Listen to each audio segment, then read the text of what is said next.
Hotline. Welcome to the Harold Washington Post 1987 Hotline TV show. I want to turn over to that fantastic commander. Commander? Good evening, everyone. I'd like to welcome you to our Hotline show. And if you have any questions, today we're talking about what we need to be informed of, and that's Strike Force. That's the fierce name, but it is true. So call us at 312-738-1060. And we have I have a special guest, Cecil. Cecil Johnson from Strike Force, and he's going to be up here telling you everything. And we also, in memory of a Strike Force member, Arthur Bibbs, and not only a Strike Force member, but he also was a member of the Harold Washington American Legion Post 1987. So we are going to talk about him also, but right now we're going to put it online. We're going to bring him up here right now. So here go Mr. Cecil. Line over right here. Okay, screw it up. Hotline, we're back live with Brother Cecil Johnson. Yes. From Strike Force. Welcome to the show, sir. Thank you. Glad to be Tell here. us a little bit about yourself, and then we want to get into Strike Force. Okay, I was born in the city of Chicago in the service in 1954. I just made 80 years old this past September. I've been a volunteer at Jesse Brown VA since 1996. Retired CTA personnel, and just doing what I can do to help the fellow vets. Okay. Now, what is it that first, before we talk about Strike Force, the commander just told you the sad news. Excuse me. We lost one of our comrades. And if you look at the television, you will see in memorial to one of our fallen comrades. Not only with Strike Force, but also with the Harold Washington Post. All right, Mr. Johnson. What is up with Strike Force? Okay, well, see, a lot of people don't know about Strike Force. Strike Force is a non-profit organization. Actually, Strike Force was founded by a group of us Vietnam vets that did not like the way that veterans were being treated, especially us at Jesse Brown VA. Okay. So normally we did what everybody do, complain. But instead of that, while we're in our PTSD group, our psychologists say do more than complain. So a group of us got together and we formed Veteran Strike Force. Now what Veteran Strike Force do is that we assist vets. We tell them on how to get benefits that the United States government do not tell them anything about. For an example, every vet that you thinks in order to get service-connected disability, they have got to be in combat. That's a no-no. All you got to do is have a line of duty, yes, while you were in the service, sprain ankle or anything, and you done got older. It's beginning to hurt. Time to come to the VA and put in for service-connected disability.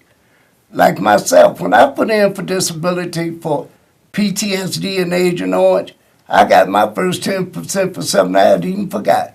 I was on the Army boxing team and got my nose broken 55. The government never straightened it. That was my 10%.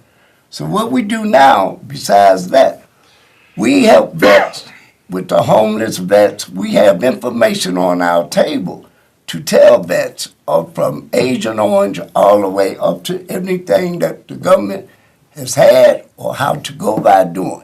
We have all the forms from like the government payment of non-payment, the government for non-service connected and service connected. We have housing. We have, when they have jobs that's open, we have jobs that we put on our table. This is what Strike Force is about. Now, I think one of the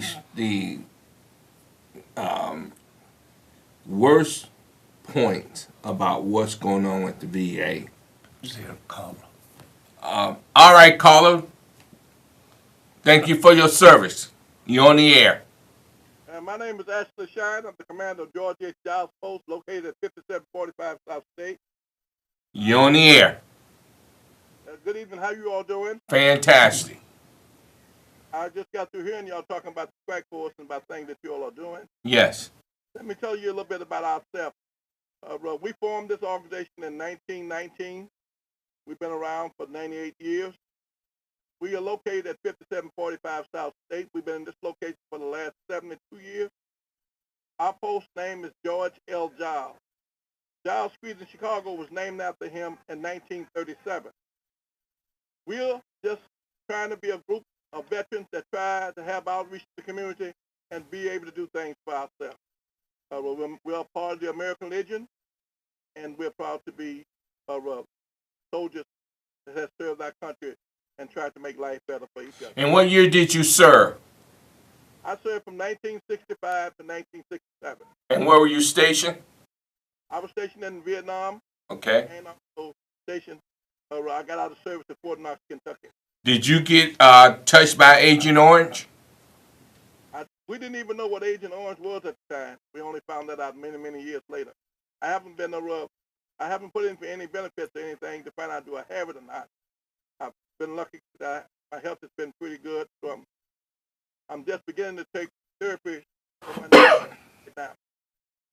Well, we want to thank you for your service, and we want to thank you for calling in. I want to say thank you all for letting me call in and tell you a little bit about who we are and where we at. Well, keep up the good work. Y'all do the same, and y'all keep on doing what you're doing. All right. Now, the bad thing about what's happening is that a lot of vets don't know what you just said. Because, see, we're led to believe that you have to have a service-connected injury in order to get any type of disability benefits. No, there is what is called non-service connected disability. Non-service connected disability is something that a lot of our vets out here have gotten injured and stuff off of different jobs, and their jobs did not have the insurance or whatever. Well, this is how non-service goes. Social Security applies so much money, and the government gives so much money to non-service connected disability.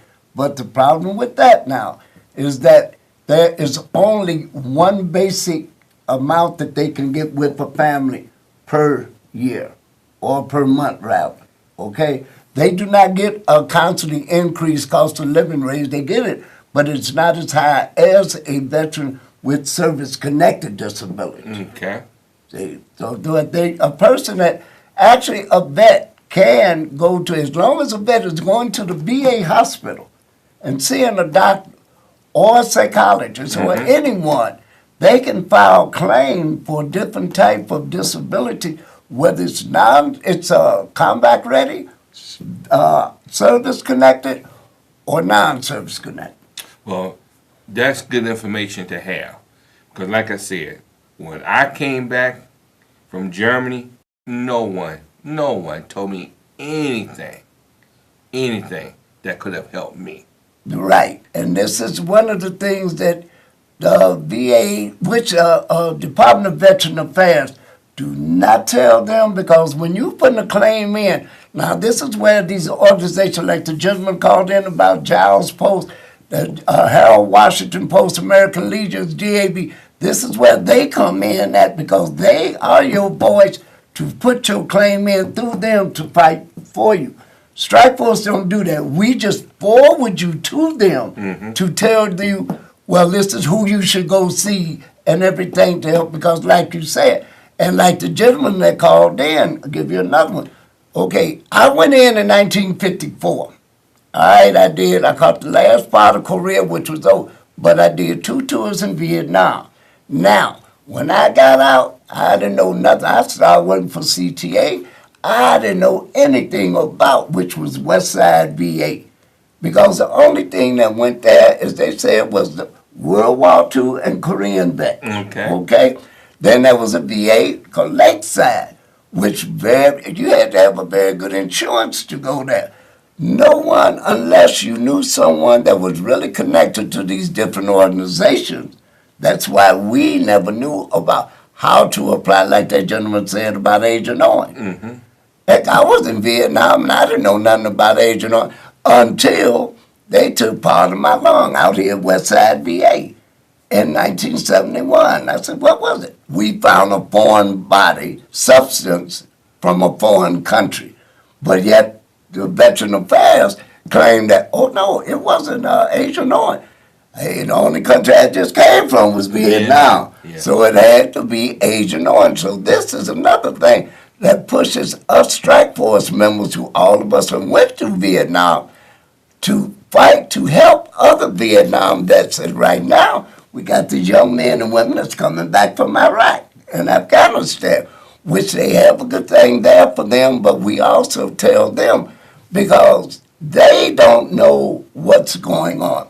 And one of the good things about us as well, strike force, when the doctors, nurses, and psychologists and them come there for their internship, one of the first places that they bring them is to strike force table, because the doctors and them would tell the patient, they might say something to them, I don't know about it, stop the strike force. Social workers, go down to strike force, because we have a lot of information, like that gentleman just said.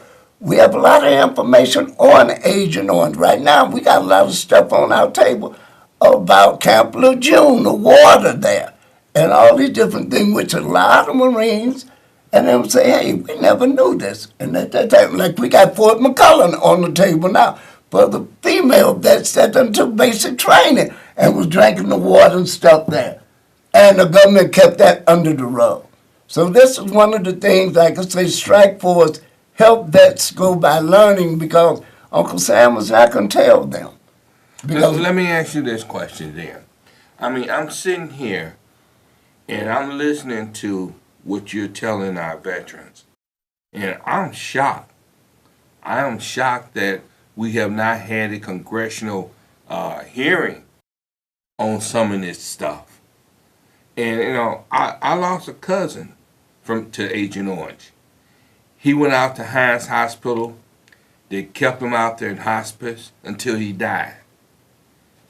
And the way he was treated was just ridiculous by Hines Hospital. And I know a former mayor out south who got hit with the Agent Orange, and he's catching hell. So the stories are real. The bodies are real.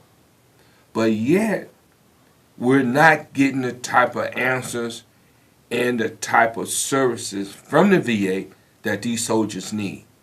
that's correct. Now, when you mention that, okay, the service and waiting, and now that the waiting period, that's one of the major It's things. ridiculous. Okay, let me tell you about this waiting period that myself and a lot of the old vets, it took us 9 years, some 18 years, in order to even get 10%. Now, the reason for that is because every time, and I'm not getting political, but every time we get a new regime up in Washington, they changes our contracts. If you think back when you went in years and years ago, they said, as you serve this country, you got free medical, free dental, free eyeglass. Yes. But that's been completely changed. Unless you're 100%, you don't get half of that. Which is crazy. And this is why. Now, when you speak of an inspection of all of this, who's going to inspect them? Right. Huh? The DAV can only go so far. American Legions can only go so far. Because there is a wall, just like this wall this president is talking about building for them down there. They got this wall that's stopping us from getting what we deserve to get. Well, let me ask you this question then.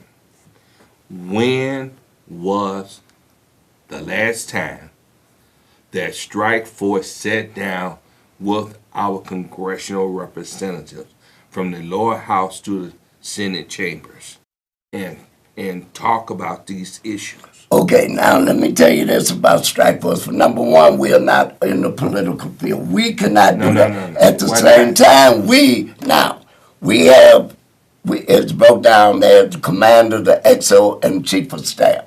Now, when we form this group to try to, we have some that has met with the Secretary of Veteran Affairs when they come here. Mm-hmm. Okay, but here's the deal. When they come to Jesse Brown VA and you're sitting out there and they waiting on questions, they pick on who they're going to answer because they've already been told. The last time the Secretary of Veteran Affairs was there, the XO was there. When he got ready to ask a question, they said, we're through, and that's it. Okay. Now, That's it. when that happened, and you noticed that you did not get the results that you wanted, what did you do? We took it to, then we went to the director of the hospital, Okay. as well as trying to get in touch with everybody like Senator Durbin and those people. And now there's another thing. We're still waiting on that call back. Okay, that call to, yes, we understand. Now, when they, like you say, when they are willing to sit down, just like the American Legion, everybody, they have conventions. Yes. Okay, all of the people in Washington, the president, all of them, they go to their convention. Strike Force is not large enough because there's only us that's here in the state of Illinois to have a So convention. the strike force is only located In the state of, Illinois. we are only chartered here In in the Illinois. state of Illinois. Okay. Now, people might say, well, wait a minute. There's a strike force at Crown Point, Indiana. The reason for that is because Crown Point is associate of Jesse Brown VA. Okay. So we can have a sister unit there, but they're not there every day like we are here. Okay, now what about in Hines? Hines VA, we're not there because that is Hines. See, another thing, it's according to the directors of the hospitals if they want strike force to be there. Okay. See, another thing about us to a certain extent, a lot of people, and let's get back with, like you say, political, which don't know us, but some of the directors, some of the people at Jesse Brown don't want us there now because they say we got too much power. Well, but the point is, you should have that kind. You put your life on the line for the same people that run the hospital. You put your life on the line so they can have the freedom that they have. Correct. Okay, so, but see, the thing that I want you to understand with Strike Force, everything we do is political, and you can't get around it. Well, we know all of Okay, that. Right. so it behooves us. Are you guys part of CVO? Yeah. Oh, yes. Okay. Definitely. So do you attend the meeting? Yes, we do. We have appointed people that goes to all these different things. Okay. Now, we take it to, like Bruce at CBO. Bruce comes to us very well, and he find out what we're having. Okay. When we take it to Bruce, at the same time, like when they do their thing with CBO, they'll bring it up, but here's the deal. They don't mention Strike Force direct because it's not just us. We are speaking of vets. Right. Okay, so we are asking, how come this is not being done for vets, although some of it might have came from us, just like it comes from, like the gentleman just said, different American Legion posts, because everyone just about all of our organizations has a representative to CBO. Okay. Okay, Giles, Harold Washington, Dory Miller, all of us have someone there, okay? Now, what we all discussed there and try to get it straight, then we leave it from there to they take it on. Then once we can find out what's going on, they will, like Bruce, the commander, whatever, will come to us and say, okay, listen, we're going to have a meeting with Senator Durbin. Okay, so then we will give our representative, which is normally Marvin Garner or Obi, that will go and speak with them because that is their job in there, because that's the XO and chief of staff. I'm the adjutant. I work directly with the commander, okay? Now, when was the last time you had a meeting with Senator Durbin? I'm not, you know what, I'm not considering to tell you, I know because due to the fact of the election and everything that was going on, we, I can't say exactly because then I don't want to give no false answer over the air or on TV, so I wouldn't be able to answer that direct because number two, I don't make the meeting. I would have to find out from Marvin, and then when we find out, but as you know, we just got through with this election. But we do have Like that's another thing. Like when vets come to us, another thing, they can't get their military records. Okay, they claim. Now they don't wrote St. Louis. St. Louis will say, oh, your records got burned up. Now, to give you a good example, we got a guy that didn't go in until 1976. When he wrote to St. Louis told him his records was burned up. Remember now, hey, the fire was in 73. So how can his records be burned up in 73 and he didn't go in to 76? Right. See, that's another government thing that they do. So we have the phone numbers. We have the numbers for them to on the table to call Senator Durbin as well. We have the numbers for people like when they can't get certain things done through the VA. We do have, like you just said, we do have the politic number. Your senators, your aldermen, we do meet with them as well. Brothers and sisters out there in television land, you just heard Brother Johnson from Strike Force give an indictment on what's going on with our veterans. And this is where we appeal to those of you that are not veterans but support us. We need you to get on the phone and call our congresspeople, call our senators, and tell them, what are y'all doing for these veterans? We have a caller. You're on the air. Go ahead. Yes. I'd like to find out if the gentleman from Strike Force, does he believe that the Veterans Administration is a system worth keeping to serving veterans? I'll get off there and listen to his answer. Thank you for your call, sir. Yes, I do, because if we try to change what we need to do, we're not trying to get rid of it, we just want to change it. In other words, we want to make it better. We need to keep the Veterans Administration, because without them, there will actually be no way that we can get anything through. We got to have them as well. But the thing is, we veterans have got to go to them and complain. A lot of things that get mad at, you get denied, you say, forget it, don't. This is what they want you to do. When you deny the claim, keep putting it in, because they keep going back. Probably we got people just come to our table and got checks for $175,000 because they go retroactive for 5 years. All you got to do is keep fighting it. Don't give up. That's what veterans is known to do. We get mad and walk off and say, the heck with it. Don't do that. This is your money. This is your time that you put in the service for this country. This country owes you this. They won't give you free medical and stuff. Let's get some free money from them. And we want to let you know out there in television land, don't forget about the Boots on the Ground coming up in April 24th to May 13th. And we do have another function coming up in March the 18th. And if you notice, you can see that on your television screen. But also, brothers and sisters out there, remember, we lost a Conrad from Strike Force and the Herald Washington Post. And let's keep the memory of our loved one, our brothers in the struggle. Keep him in mind. And let's pray for that family and keep them up. And to the caller, we have to understand that the VA system is all we have. And we don't want to change it, we want to fix it. We want to fix it. Brother Johnson, thanks for coming on the show. Thanks for being and having me And thank here. you for your services, and thank you for being there for our veterans. Thank you. I'm proud to be here, and thanks a lot to all you vets. This is Hotline. This is Hotline. Until next time.